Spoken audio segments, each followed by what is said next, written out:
Bienvenidas y bienvenidos a un nuevo audio de 24H24L, edición programación.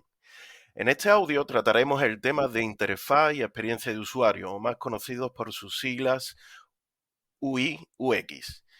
Y para charlar de este tema tenemos a Fiorella y César Héctor. En primer lugar, presentarme. Mi nombre es Fernando La Chica, trabajo en el mundo de la programación desde hace tiempo y estoy especializado en Odoo. Pero como este tema se trata en otro audio, doy paso a los participantes de esta temática. Adelante, compañero. César, voy contigo. ¿Te puedes presentar brevemente? Sí, claro. Bueno, hola, no sé la hora en que estén escuchando el audio, así que buen día. Mi nombre es César Héctor, apellido Paredes Barrantes, normalmente, pero me encuentran en redes, en las pocas redes que tengo, es decir, en Twitter, en Behance, en cualquier espacio de diseño, en LinkedIn de repente, como César Héctor siempre. Me dedico a hacer UX desde antes que se llame UX, al menos en donde vivo, en Lima, en Perú. Me formé en realidad como politólogo, me formé en publicidad y estudié diseño. Y a partir de eso empecé a ejercer como diseñador UX. Eh, en esencia tengo algo más de 8 años ejerciendo.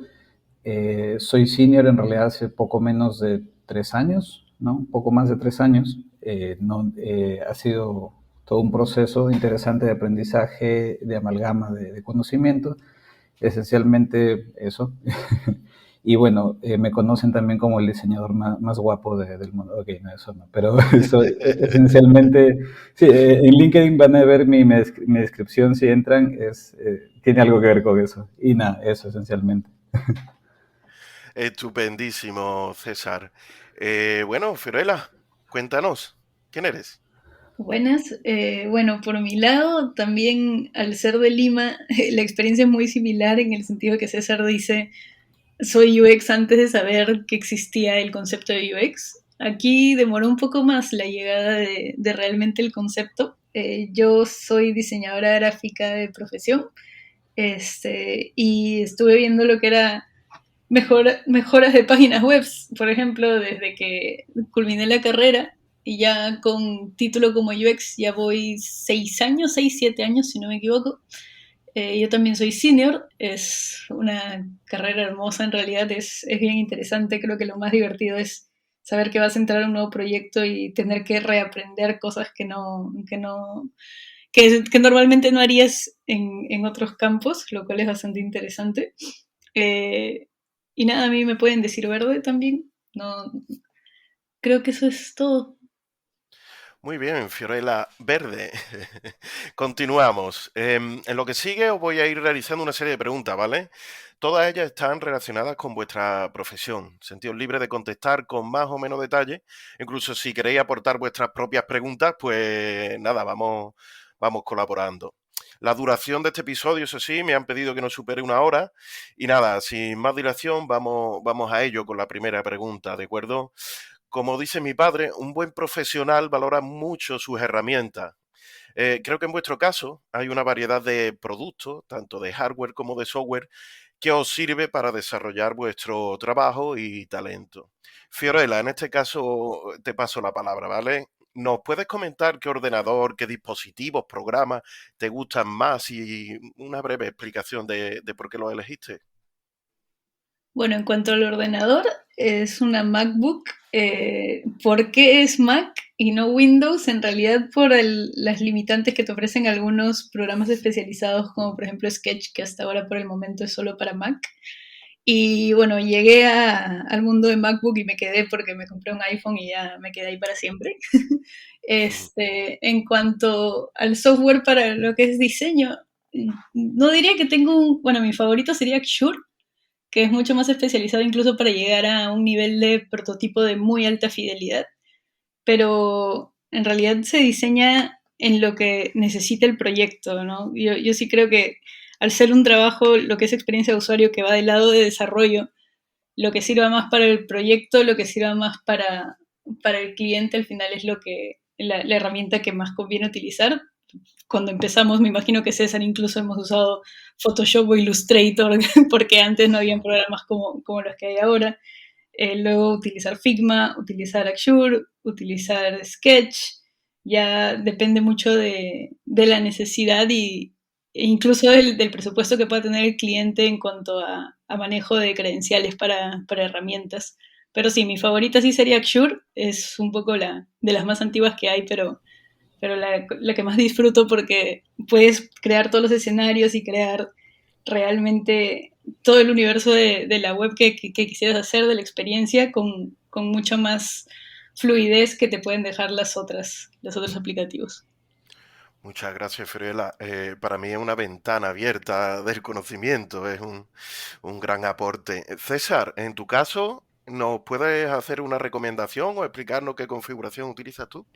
Sí, yo, bueno, también me quedé con Mac, y porque inicialmente es cierto lo que dice Fiorella también, no había, el primer paso, digamos, para usar, para hacer una interfaz era usar Sketch en ese entonces Ujú. Sketch solo había para Mac y ahí uno empezaba, ¿no? Ahora, yo usaba ya Mac desde mis épocas de estudiante de publicidad, casi era un requisito usar Mac porque había que usar también para editar video había que usar la suite de Apple, ¿no? Entonces uno empiezas ahí y bueno, un poco que me enamoré de la plataforma. Yo no uso iPhone, la verdad, ni nada más de Apple que de sus computadoras, sino que yo me enamoré por el tema de que es extremadamente estable, ¿no? O al menos, perdón, lo que percibí era eso, ¿no? Que es muy fácil de usar, entonces me quedé con eso y la verdad que ya me quedé ahí, ¿no? Sé que es un poco más costoso, pero es compatible con casi todo, entonces es muy fácil de usar. Ahora, en cuanto a software que uso, realmente es lo mismo que dice Verde, que hay que usar de todo lo que los clientes necesitan que usemos.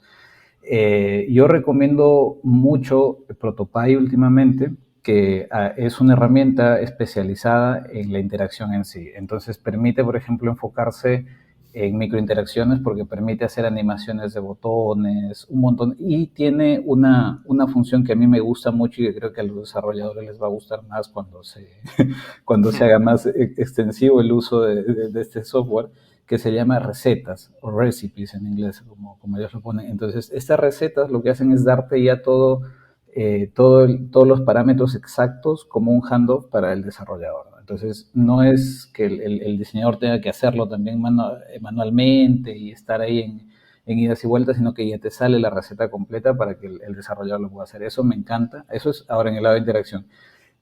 Sí, para hacer diseño de experiencia en sí, uno puede empezar incluso con lápiz y papel. Y yo suelo empezar mucho, mucho así, a veces por la vertiginosidad de un proyecto, inventando palabras, pasa, pasa que a veces se queda ahí, en lápiz y papel, la documentación. Entonces, últimamente estoy aprendiendo a evitar el uso de lápiz y papel, porque si no se queda a veces la documentación. Entonces, para documentar, solo para complementar lo que dice Verde, porque ya las herramientas creo que las cubrió en esencia. Entonces, para documentar he aprendido a usar mucho Notion, pero también hay otras herramientas como Confluence, ¿no? Que ya son más habituales, pero Notion, por ejemplo, me parece excelente para una sola plataforma de documentación, ¿no? Y bueno, para gestión de los proyectos en diseño, recomiendo también usar Quire, que es muy parecido a Jira, solo que está enfocado en diseño, entonces simplifica un montón de cosas, ¿no? Y te permite hacer tus propios estados y cosas así. Entonces, en diseño me gusta muchísimo Quire. Ujú. Vale, muchas gracias. Bueno, continuamos. En cuanto a la profesión, yo personalmente me considero un desconocedor de la disciplina, como os decía. Tanto es así que profesionalmente trabajo con una herramienta que ya te lo da todo hecho. Es un producto que ya básicamente pues te lo da todo, ¿no? Entonces puede que algunos de nuestros oyentes se identifiquen con esta descripción. Entonces, César, te quería hacer una pregunta. ¿Cómo definiría tu trabajo, esta disciplina? ¿En qué consiste? ¿Qué problema resuelve la UI UX? Bueno, habría que separar de repente un poco, ¿no? De hecho, podríamos hablar más genéricamente, creo, de diseño de interacción, ¿no? Por eso, incluso el sitio donde algo que se ha hecho más recurrente, un sitio de aprendizaje para diseño de experiencia de usuario, justamente se llama la Interaction Design Foundation, es decir, la Fundación de Interacción de Diseño. Entonces, perdón, de diseño e interacción. Entonces, creo que esa palabra, esa frase lo engloba un poco más, ¿no? Diseño de interacción. Porque en general sí podemos separar la disciplina de UX, de diseño de experiencia de usuario, y la disciplina de diseño de interfaces y como te digo, yo lo veo personalmente, me gusta definirlo todo eso como diseño de interacción. Entonces, ambas cosas me parece que lo podemos definir como que resuelven el proceso, si hablamos en el campo tecnológico, netamente, justamente de que el usuario no tenga que lidiar con lo que podemos llamar backend, ¿no? Con todo el sistema detrás, con toda la manualidad de hacer un proceso que antes sí existía, ¿no? Que antes computacionalmente pues, había que saber literalmente de computación para manejar un ordenador, un sistema informático. Eso hablando en sentido práctico, ¿no?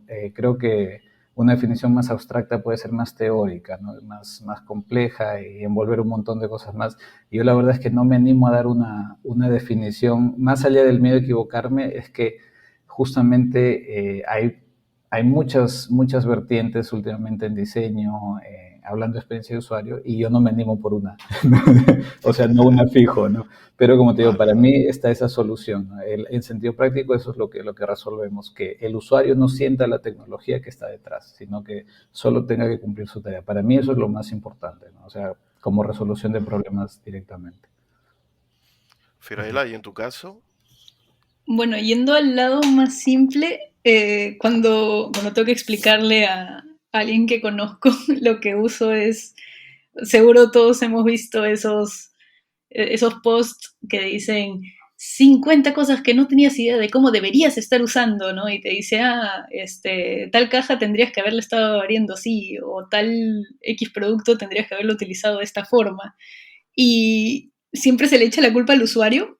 Y esto un poco más en el mundo más físico, pero funciona mucho para explicarlo, porque si algo necesita tanta explicación para que puedas usarlo, realmente echarle la culpa a tu usuario es pésimo, ¿no? Realmente está al revés.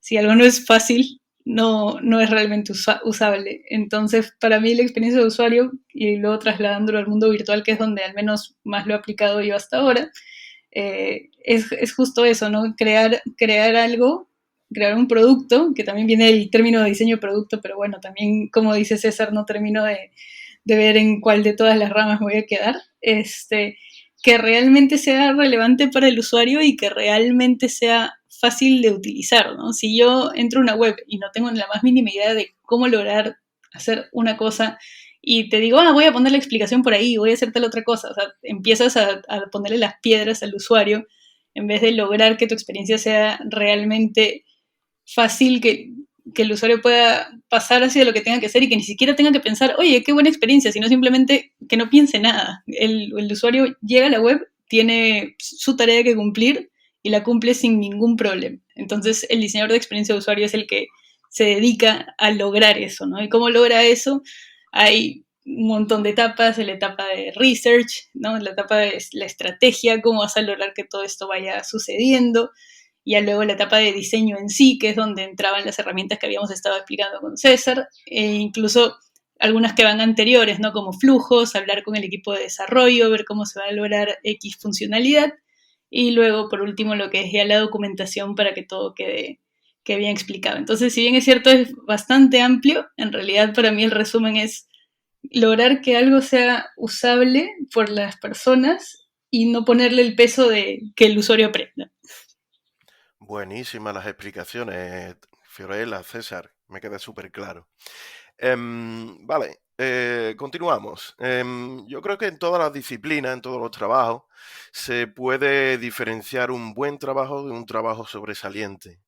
Fiorella, voy contigo. ¿Puedes comentarme cuáles son los elementos diferenciadores de un buen diseño que lo distingue de un diseño excelente?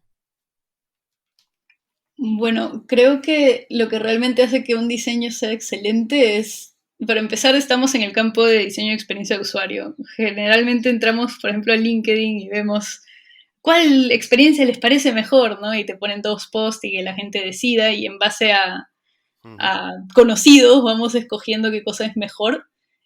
Probablemente eso no es una buena, una buena forma de saber que un diseño es realmente excelente porque cada diseño que uno hace tiene, por así llamarlo así, no solo usuarios, sino el público objetivo, si vamos más hacia un lado más marketero, que realmente funciona dentro de personas, ¿no? Como los llamamos aquí en el mundo del diseño de experiencia de usuario. Entonces, tiene que haber un balance entre los 3 agentes más importantes del diseño, que son los stakeholders, luego Ujú. el usuario y luego el equipo de desarrollo. Para mí un trabajo excelente es uno que logra encontrar el balance perfecto y no se va demasiado para la carga del otro.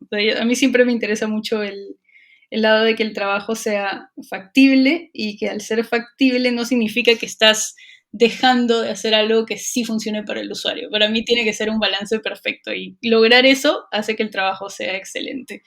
También tiene que haber mucho lo que es documentación, ¿no? Porque a veces son diseños que uno empieza, ¿no? Tengo un trabajo de 3 meses y luego eventualmente se va a dejar, pero otro diseñador tal vez luego tenga que tomar ese trabajo, ¿no? Y si llega otro diseñador o el equipo tiene que ser ampliado y yo tengo que tomarme una reunión de 2 o 3 horas para explicarle todo a esa persona, probablemente mi trabajo de diseño no está bien. En lo que es diseño y diseño en general, no solo experiencia de usuario, hay todo un proceso de diseño y el último paso siempre es dejar todo bien documentado, ¿no? Si yo tuve una reunión con el cliente, tengo en algún lado documentado una minuta de esa reunión, cuáles fueron las decisiones, por qué tal cosa. Si tengo una entrevista con usuarios o ya una prueba de usabilidad con un usuario, tener todo eso bien documentado, las conclusiones. Entonces, para mí el mejor trabajo es el trabajo que está hecho desde que llega el diseñador hasta que se va, se note bien todos los pasos que siguió, por qué se tomó cada una de las decisiones. Eso es para mí, es más como un lado interno del diseño que algo que realmente pueda ver la gente, porque si es que realmente no cumple y el usuario no puede hacer lo que debería hacer dentro de la experiencia que fue creada, eso obviamente no es un diseño excelente, pero si desde dentro se nota, ya Ujú. como que cambia. Entiendo. César, para ti un diseño excelente, ¿cuáles son los ingredientes de un diseño excelente? Sí, yo en general estoy de acuerdo con Verde, con la visión que ella tiene, que me parece en un sentido práctico bastante aterrizado. Lo que agregaría de repente es la abstracción de eso, ¿no? Que es un poquito que se ve desde 3 lentes que señala justamente, si no me equivoco, el framework del design thinking, que serían viabilidad, factibilidad y deseabilidad, ¿no? Entonces, esos 3 lentes, cuando conjugan, suelen provocar un diseño que suele ser excelente, ¿no? Yo agregaría, o sea, porque el nivel especialmente de deseabilidad, claro, no se ve solo desde el sentido estético, sino también ahí agregaría que debe ser deseable para también incluso para los stakeholders y desarrolladores, porque si bien puede ser viable y factible, debe ser ahí lo que decía es verdad, ¿no? De documentación debe entrar ahí también, una buena. Ahora, yo agregaría algo que para mí es muy importante como diseñador, que me parece que a veces genera un poquito de hostilidad y todo, porque muchas veces todavía no tenemos la costumbre generalizada de aplicarlo, que sería la parte del ente ético, ¿no? que introduce sobre todo accesibilidad. Ujú. Claro, y eso hay que planificarlo normalmente desde el principio. Ahora, lo digo desde mi experiencia, eso de la hostilidad de repente suena un poco fuerte, pero a veces pasa que como no se tuvo en cuenta la accesibilidad al principio, no se planificó, cuando uno entra y dice la palabra y empieza a señalar las deudas de accesibilidad que a veces se tienen, eso provoca a veces que se tenga que rehacer mucho trabajo. Entonces, es muy importante que para que un diseño sea excelente al final, tenga que verse desde el principio, ¿no? Desde el principio tenga que observarse todos los lentes. Yo siempre considero que debemos tener un checklist que cumpla con todo lo que mencionaba Verde y además siempre agrego el tema de accesibilidad que me parece que tiene mucho que ver con temas de ética también, ¿no? Temas como que incluso planifiquemos escenarios de cómo puede ser esta herramienta que genere un problema social, ¿no? O un problema de adicción o un problema, etcétera, mil cosas que pueden venir y que uno puede atender o mitigar de cierta manera para planificar, por lo menos, de cómo atenderlos, cómo manejarlos, establecer, si no se puede, si la plataforma de repente o la herramienta tiene intrínsecamente algún problema, de repente establecer un camino que ayude a mitigar ese problema que de todas maneras se puede generar, pero que de repente por la naturaleza de la herramienta tenemos que ponerlo, ¿no? Que puede ser muy útil también, ¿no? Pasa, por ejemplo, con redes sociales mucho. Entonces, por ahí también va un lente agregado que pondría, ¿no? De accesibilidad, o mejor dicho, el lente ético. Interesante. Y ahora, volcándonos un poco más en el tema humano, em, me gustaría saber cuáles son las habilidades, actitudes con C, aptitudes con P, que debería de tener un profesional del sector, y cómo encontrar fuentes de conocimiento, o cuáles son los libros, las fuentes de conocimiento, las web, donde uno puede complementar o crecer o hacer crecer su talento. Si eres tan amable, César. Sí, hay mucho. Yo recomiendo siempre empezar, como dije hace un momento, hay un espacio muy bueno que es la Interaction Design Foundation, que es un espacio web muy, muy bueno para aprender. Y también existen dos libros que me parece que son introductorios al tema y son muy, muy buenos. Son The Design of Everyday Things, y Emotional Design. Esos dos libros son esenciales, me parece, para empezar en el campo de diseño de producto, de diseño de interfaces y experiencia de usuario. Ambos son del mismo autor, Don Norman. Después también existen muchos libros. Ahora, yo recomiendo, seguramente Verde sabe más, conoce todavía más libros. Yo recomiendo también mucho leer diseño de juegos, o sea, libros sobre diseño de juegos, porque te da otra perspectiva muy distinta, ¿no? Y a veces hay que hacer lo contrario a lo que se piensa que se debe hacer en un diseño de juegos, por ejemplo, pero hay algunas cosas que también recogen y que se aprende mucho de ahí, ¿no? Lo otro, bueno, eh, la otra parte de la pregunta, que era lo de actitudes y aptitudes, es muy relativo, honestamente, depende de la formación de cada uno. Yo conozco sociólogos, como también conozco psicólogos que se dedican al diseño de experiencia de usuario, conozco desarrolladores que han cambiado un poco de profesión y que son excelentes diseñadores, ¿no? Y que tienen justamente... hablan un lenguaje todavía más avanzado con sus compañeros desarrolladores, entonces ahí también tiene sus beneficios. Y yo recomiendo que se trate de balancear todo lo posible eso, ¿no? Ahora, es un camino largo porque uno va aprendiendo también mucho sobre la marcha y, bueno, la tecnología cambia a diario. Entonces, en ese aspecto es complejo, ¿no?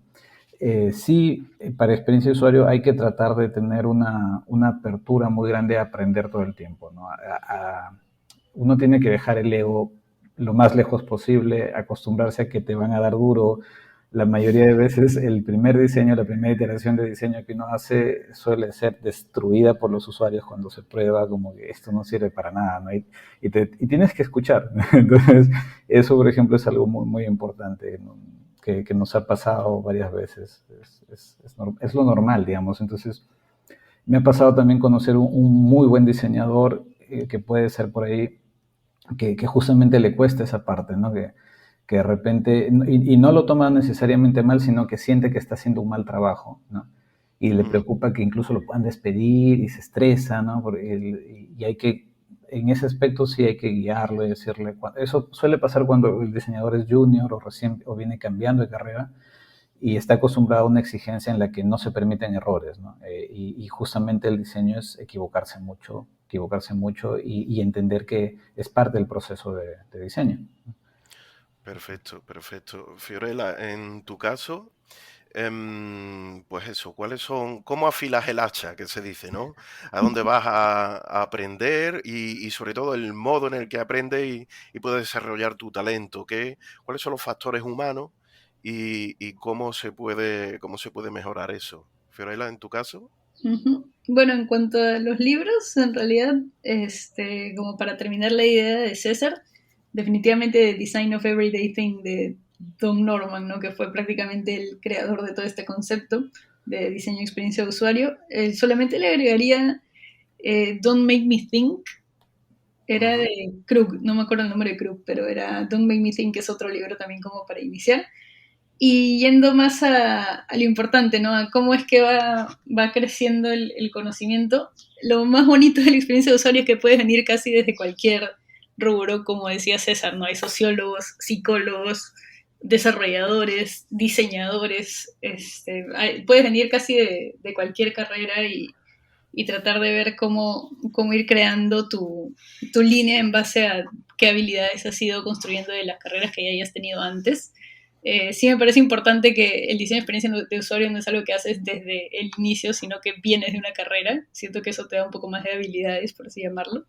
Y bueno, hay que ser muy, muy empáticos, hay que saber escuchar y te tiene que interesar mucho una metodología bien como científica, ¿no? O sea, si lo vemos es como hay un problema, tienes una hipótesis, ¿no? Vas siguiendo el camino científico todo el tiempo, saber que adentro de este campo nunca vas a saber todo, ¿no? Creo que la gente más senior va entendiendo que no sabemos nada al final, ¿no? Que vamos a creer que tenemos la experiencia perfecta, lo ponemos al frente de un usuario y va a ser, no, esto no me sirve para nada, no, tienes que cambiar tal cosa y es mucho eso, ¿no? Es diseñar experiencias, es tratar de tenerlo mejor y nada, o sea, tienes que ser muy humano realmente para eso, ¿no? Saber escuchar a los usuarios, saber que no necesariamente lo que el usuario está diciendo es lo que necesita, porque una cosa es lo que dices, pero también tienes que ver, por ejemplo, incluso cómo se comporta el usuario, ¿no? Te pueden estar diciendo, sí, sí entiendo, ¿no? Y ves dónde está dando clic y está en cualquier otro lugar, pero el mismo usuario no quiere como que quedar mal porque somos personas dentro de todo y tenemos nuestras formas, o no te va a decir a alguien, esto no me sirve porque hay gente que le interesa no romper los sentimientos de nadie, ¿no? Entonces Ya. hay que ser muy observador y es más que nada, más lo blando lo importante, porque el resto es toda esta parte más teórica que obviamente te tiene que interesar, pero si te interesa empiezas a leer, no puedes entrar como decía César, Interaction Design Foundation, yo también tengo mi cuenta ahí, y llevar infinidad de cursos sobre cómo funciona el cerebro, por qué tal Ujú. cosa, o cosas de research, o cosas más estratégicas para liderar equipos y ya hay de todo, ¿no? Ya depende qué línea quieras seguir, si quieres ir más a research, si quieres ir más al lado del diseño, más tangible, etcétera. Ajá. Súper interesante. Oye, he de confesar que me están entrando unas ganas terribles de aprender diseño. Es súper interesante. Muy interesante. Vale. Informaros de que estamos llegando al ecuador de este episodio. Pero bueno, habéis abierto algunos temas muy interesantes. En este momento a mí me entra mucha curiosidad acerca de los clientes. Entiendo que al igual que en otras disciplinas del ramo de la tecnología, al final debemos de entregar un diseño de interacción o como sea en plazo, en tiempo. Entonces, me gustaría saber cómo sois capaces de luchar contra el tiempo para entregar el producto en tiempo y forma y sobre todo, cómo lográis mantener esa inspiración y esa motivación. Fiorella, si te parece, ¿nos puedes ¿Sí? comentar cuáles son tus trucos y obstáculos más frecuentes? A ver, creo que ahí es también donde se define realmente el seniority de un diseñador y entran esos factores que estábamos conversando entre César y yo, entre que sea viable, etcétera. Porque uno de ellos es, si es que realmente tengo un corto tiempo, no significa que solo mi proceso es el que tiene un corto tiempo, sino también el proceso de desarrollo probablemente, ¿no? Esta es una carrera que no está solita, yo no hago un diseño y fin, porque esto tiene que ser ejecutado, tiene que ser desarrollado. Entonces, tenemos que tener muy en cuenta esos tiempos, no solo los nuestros, sino también el tiempo del equipo de desarrollo, sentarnos juntos, empezar a crear esta estrategia, decir, mira, tenemos tal idea, qué cosas son factibles, qué cosas no, y si siempre se habla, ¿no?, del mínimo producto viable, que bueno, es un término que ya incluso a mí ya me está como, no me está gustando mucho, han cambiado el nombre, ahorita no recuerdo cómo le dicen ahora, pero ya no es Minimum Viable Product, ahora es otro nombre, pero es curioso porque realmente tienes que lograr entrar en distintos tiempos, no creo que realmente sea una frustración, sino más un reto, lo vuelve más divertido, ¿no? Incluso cuando hablas con el equipo de desarrollo y ves que tienes X limitantes, también no significa, ay no, ahora no puedo trabajar, sino le da un nivel de complejidad más interesante que te da el reto de cómo voy a lograr que esto funcione, ¿no? Cómo voy a lograr con X tecnología que tiene que trabajar el equipo de desarrollo, no puedo usar tal cosa, puedo empezar a ver qué otros caminos tomar. Y eso se ve, ¿no? En el seniority del diseñador, cómo logra que encaje.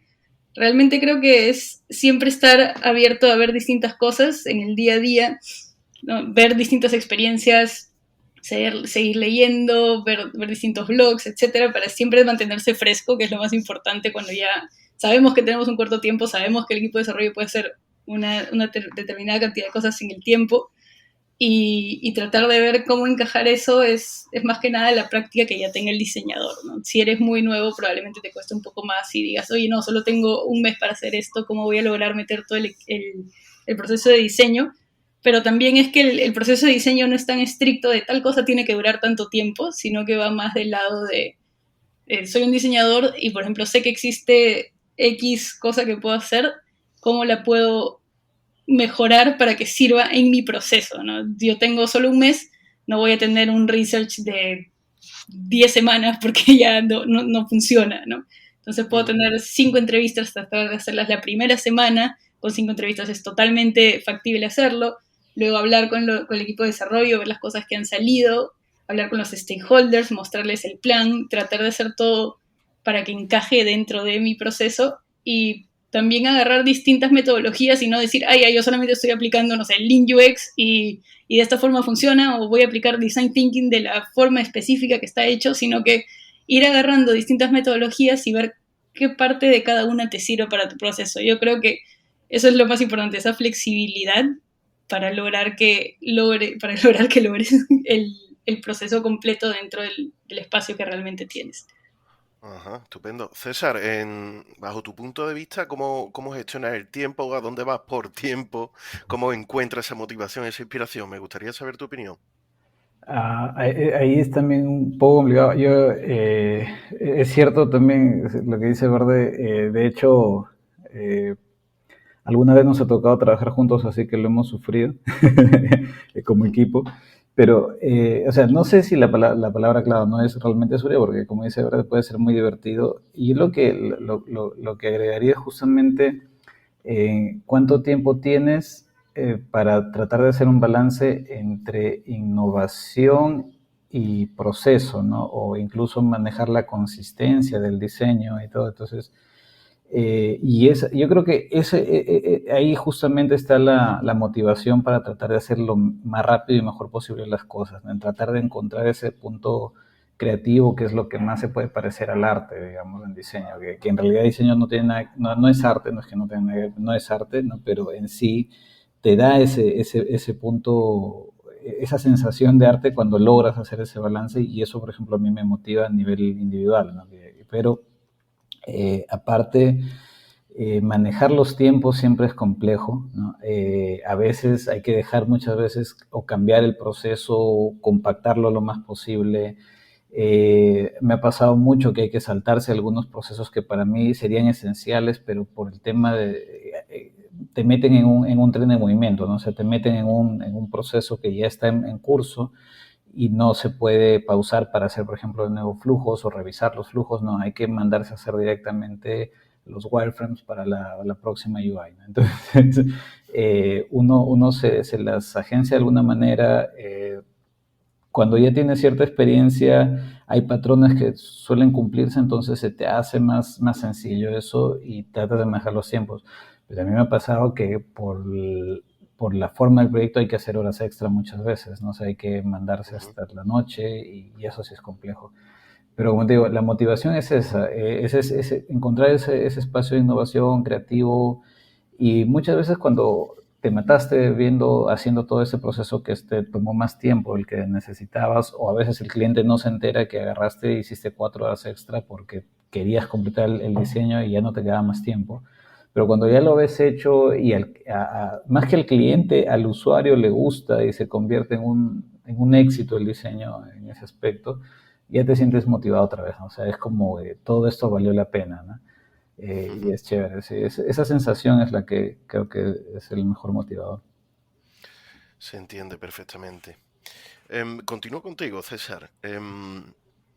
Para tener un resultado óptimo, para que se integre todo vuestro trabajo con el del resto del equipo, ¿en qué fase consideras que debe involucrarse un profesional de vuestra disciplina?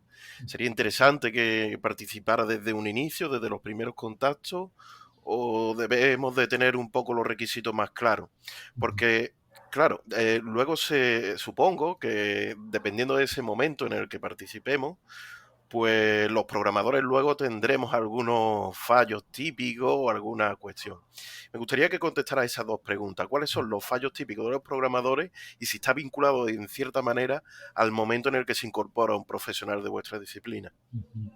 No, no sé si es tanto un fallo, ¿no? Yo creo que justamente porque son disciplinas nuevas en general, la tecnología en realidad como industria tiene muy poco tiempo a este nivel, ¿no?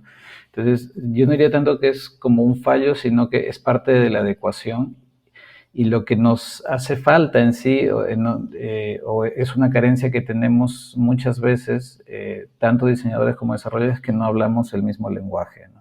Ajá. Entonces, sí, eso me parece que es algo que sí tenemos que aprender todos a hacer, a tratar de hablarnos en el mismo lenguaje, a comunicarnos mejor. Idealmente, yo creo que el equipo que inicia un proyecto debe estar conformado por un equipo, por personas, perdón, interdisciplinarias, ¿no? Tanto desarrolladores como diseñadores, y hacer un trabajo, creo que en eso, por ejemplo, la industria tecnológica, los que hacemos aplicaciones web, incluso algunos productos que pueden ser físicos como hardware, me parece que tenemos que aprender de la industria creativa, ¿no? De la industria de videojuegos, de la industria cinematográfica, que siempre tienen una fase de preproducción, ¿no? Entonces, esa fase de preproducción me parece que es algo que debemos aprender a incorporar, en donde no es necesario que esté todo un equipo, ¿no? Pero sí por lo menos que se haga un piloto, ¿no? Justo ahí venía lo del el MVP que mencionaba Verde, ¿no? Que ahora le llaman, si no me equivoco, Minimum Viable Experience, ¿no? Pero viene a ser muchas veces lo mismo y no suele a veces ser humo, ¿no? Como decimos, porque no se maneja de una manera multidisciplinaria real, ¿no? Se hacen estos design sprints y se generan ideas, ¿no? Pero ahí me parece que puede haber un fallo y no es tanto del programador o del diseñador, muchas veces viene un tema de gestión, que a veces se queda con una idea y se produce este HIPPO que le dicen en inglés, ¿no? El Highest Paid Person Opinion, ¿no? Entonces, esa persona que es el mandamás decide algo y eso se termina siendo como un embudo y ese se convierte en MVP, ¿no? Esa idea y se queda ahí. Entonces, me parece que lo ideal en diseño es que el diseñador esté desde el inicio, ¿no? Desde que se va formando una idea y lo mismo con desarrollo, ¿no? O sea, me parece que se puede trabajar equipos de preproducción que deberían, idealmente, ¿no? Trabajar en esas ideas, ver cuáles son los requisitos, y no solo una estimación, como se suele hacer por separado, ¿no? ¿Cuánto te toma esto? ¿Cuánto ya? Y lo hace una persona. Entonces, y que amalgama, me parece que ese trabajo debería hacerse de preproducción y debería hacerse en equipo siempre, ¿no? Es una idea, ¿no? Interesante. Fiorella, bajo tu punto de vista, ¿cuáles son los errores que cometemos los programadores? Y bueno, la misma pregunta, ¿no? Que si crees también que los diseñadores de experiencia deben de participar desde el principio. Bueno, como error máximo se me ocurre que una persona de desarrollo tal vez no lea toda la documentación, que es como que lo único que se me puede ocurrir como realmente un error, porque creo que pienso muy similar que César en este sentido, puede haber más falla incluso del diseñador que de la persona de desarrollo, porque a veces si el diseñador no está comunicando qué está pasando, qué es lo que está sucediendo, qué es lo que está diseñando como una experiencia y de repente simplemente se le da todo eso al equipo de desarrollo y el diseñador desaparece, por así decirlo, el error está más en el diseñador que en la persona de desarrollo, ¿no? Es un equipo conjunto, ¿no? todos estamos dentro del mismo proyecto y no debería ser visto como que, la fase de diseño terminó, ok, ahora toca la fase de desarrollo, sino que uno va viendo funcionalidades, trabajando conjuntamente. Incluso, por ejemplo, un proyecto que estoy ahorita es como realmente llega el requerimiento, este requerimiento se va trabajando y en las fases de aprobación hay un involucramiento del equipo de desarrollo, tenemos una especie de pequeña demo que no dura más de 10 o 15 minutos, o sea, no es algo que tiene que decir, uy, me quita todo el día, tengo que crear 40 reuniones, sino que realmente decir, mira, esto es lo que se está haciendo, estos son los flujos y más o menos este es el diseño que va para tal flujo. Entonces ahí el equipo está mucho más involucrado, incluso la persona de QA, que es algo que no se habla a veces, ¿no? Pero en estos demos también es muy importante que estén porque al estar más del lado de desarrollo que de diseño, te puede decir, oye, ¿y en tal escenario qué pasaría? Y Claro. ese tipo de vacíos que a veces tenemos desde diseño, porque no somos perfectos, obviamente, se enriquecen un montón con ese feedback del equipo de desarrollo que te diga, oye, pero por ejemplo, si el usuario pone tal cosa, ¿no? Porque a veces no estamos pensando en esos escenarios más extremos, porque nosotros estamos muy enfocados en la experiencia y nos vamos muy de lado en la experiencia perfecta donde todo va bien y el usuario pone justo lo que necesita poner, no sé, ¿no? Pero, o piensas solamente, en este error, y el desarrollador te diga, pero si aparte de este error tienes este otro, tú estás diciendo, no sé, que va a aparecer este pop-up, pero ¿cómo se vería ese pop-up si hay más de un error, no? Entonces, realmente es algo que las personas tienen que trabajar más en conjunto. Entonces, los errores serían justo eso, no hacerlo, no involucrarnos entre todos, no tener un equipo multidisciplinario, como mencionaba César, que desde el inicio esté diciendo, esta es la idea, esto es lo que queremos hacer. Si de frente simplemente a cada agente del equipo se le entrega las cosas y fin, el proyecto es muy probable que no vaya tan bien, ¿no? Y el error esté en cada uno de todos estos agentes, en la mala planificación en sí que se le dio al proyecto. Qué importante la comunicación, ¿no? Bueno, sigo contigo, Firela. Resulta que aquí en el país donde yo vivo se hizo una aplicación famosa, pero no por el buen diseño, sino por todo lo contrario, por el mal diseño y la falta de usabilidad. Esta aplicación era la web de Renfe. Eh, Me gustaría que señalarais o bien una aplicación, una web o algún producto que destaque o bien por su excelencia en el diseño o bien por el desastre que fue. No sé si se te ocurre algo, Fiorella. Antes tenía hasta una lista de las de Lima que tenían la peor experiencia, pero ahorita mismo, bueno, las web, hay webs incluso que están claramente hechas de broma sobre eso, ¿no? Como que la preexperiencia y te dice, da clic aquí, pero el aquí está en otro link, cosas así. Yo creo que es más que nada, hay un término que es el affordance de cada una de los elementos que está, y es como si algo puede o no puede hacer algo. Y creo que iría más de ese lado, ¿no? Cualquier web que tú entres y no tengas idea de qué hacer porque parece que una sección es la ruta para llegar a algo y no llegas, ya desde ahí cualquier web fracasó. Si entras y sufres, ¿no? Cualquier página, desgraciadamente, al menos aquí, las del gobierno, ¿no? Oye, tengo que crear un recibo por honorarios y las personas, no, ¿dónde tengo que entrar? La página es imposible, tengo 40.000 menús, ningún menú me dice qué cosa hago en cada uno o incluso en cosas más simples como asumir que todo el mundo sabe en una web qué significa CBB, que es el código, ¿no? de los 3 dígitos de la tarjeta de crédito, y dejarlo como un campo sin ninguna explicación. Entonces yo creo que si es que una web en sí no logra ser fácil de usar, ya fracasó, pero ahorita mismo no se me ocurre un nombre, no sé si a César se le Ah, ocurra por ahí. está bien, está bien. César, en tu caso. Sí, justo gov.pe, la web del gobierno. O sea, se hizo un proyecto en el que se unificó todos los ministerios, todo se ha tratado de unir, pero sin tanta consistencia y asumiendo mucho conocimiento, creo, de parte de los usuarios. O sea, es como que ahí estamos en una época tecnológica, ya todos saben navegar en la web y todos se van a poder ubicar, y es una cosa muy complicada de usar, ¿no? El padrón de vacunación, por ejemplo, es otro, ¿no? Que está dentro de esa web, que hay que estar buscándolo cada vez que no, porque no es fácil llegar a eso, ¿no? Es más fácil llegar desde Google al padrón de vacunación. Entonces, por ejemplo, actualmente, ¿no? Hablando del contexto actual, ahora, una cosa que a mí personalmente me molesta no es algo, por ejemplo, que sea de una web específica, pero sí es de la gran mayoría de las webs de cómo está diseñado el sistema de cookies, ¿no? Para cuando uno quiere rechazar todas las cookies o no, claro, uno rechaza todas las cookies y obviamente no se graba. Entonces, y cuando vuelves a entrar a esa web, te vuelve a pedir. ¿Y qué pasa? Que la mayoría de webs no tienen como un rechazar todos o aceptar todos, sino tienen un rechazar y configurar. O perdón, aceptar y configurar. Y uno tiene que entrar a configurar, rechazar una por una, a veces, ¿no? Hacer toda una lista y ahí recién, y guardar, y ese guardar realmente no se guarda porque uno rechazó todas las cookies. Entonces, y vuelve a pasar cada vez que uno entra, ¿no? Por ejemplo, me pasa justo con un diario español que es Marca, Marca.com, me gusta mucho la Liga Española, entonces entro seguido a Marca y me pasa que cada vez que entro a Marca tengo que hacer eso, por ejemplo, tengo que estar rechazando las cookies que yo no quiero, ¿no?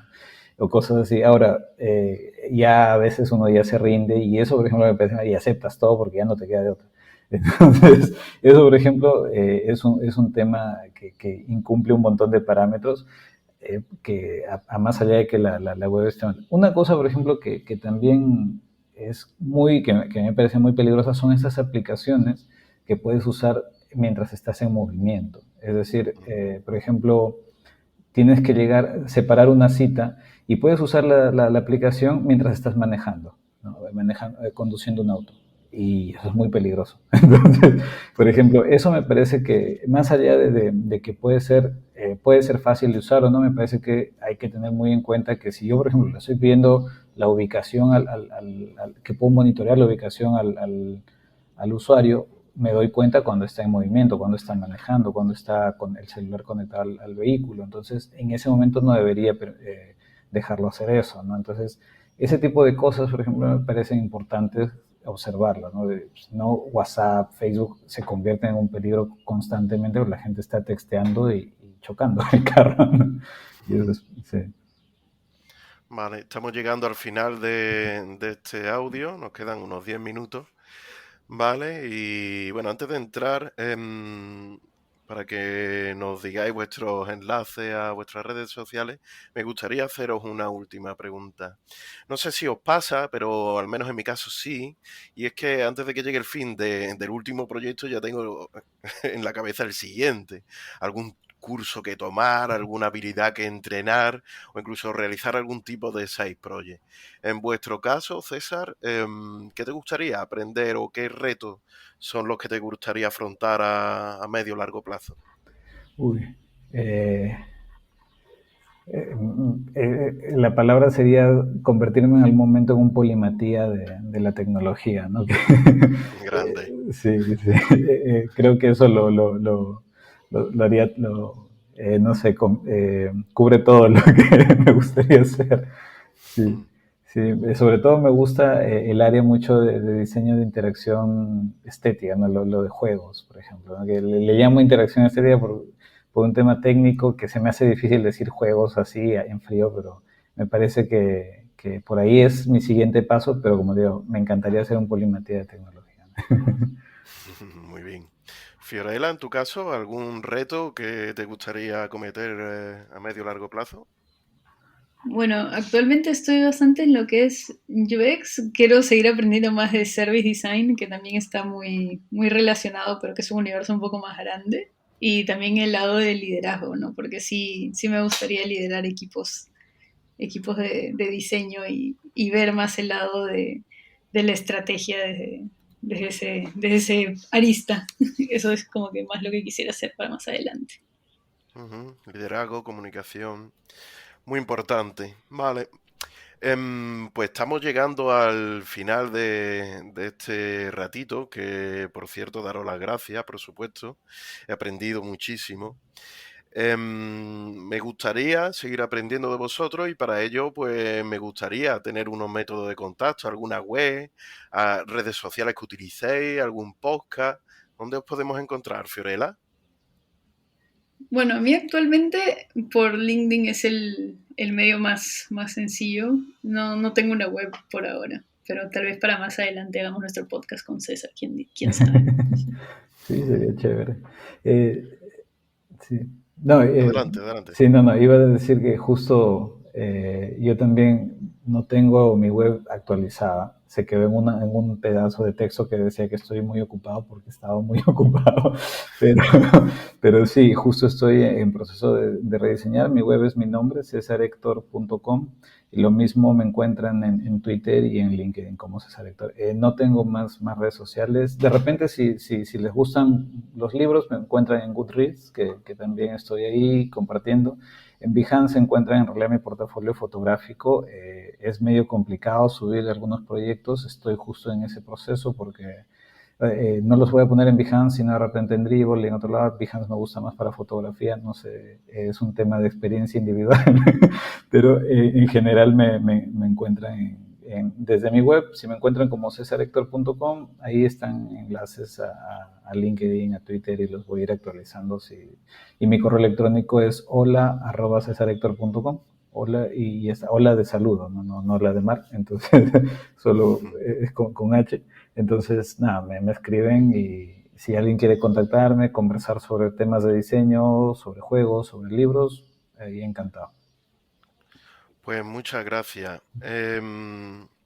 Despedirme dándolo, por supuesto, las gracias a César Héctor, a Fiorella, por estos ratitos que hemos estado compartiendo, y recordar a los oyentes los métodos de contacto del evento.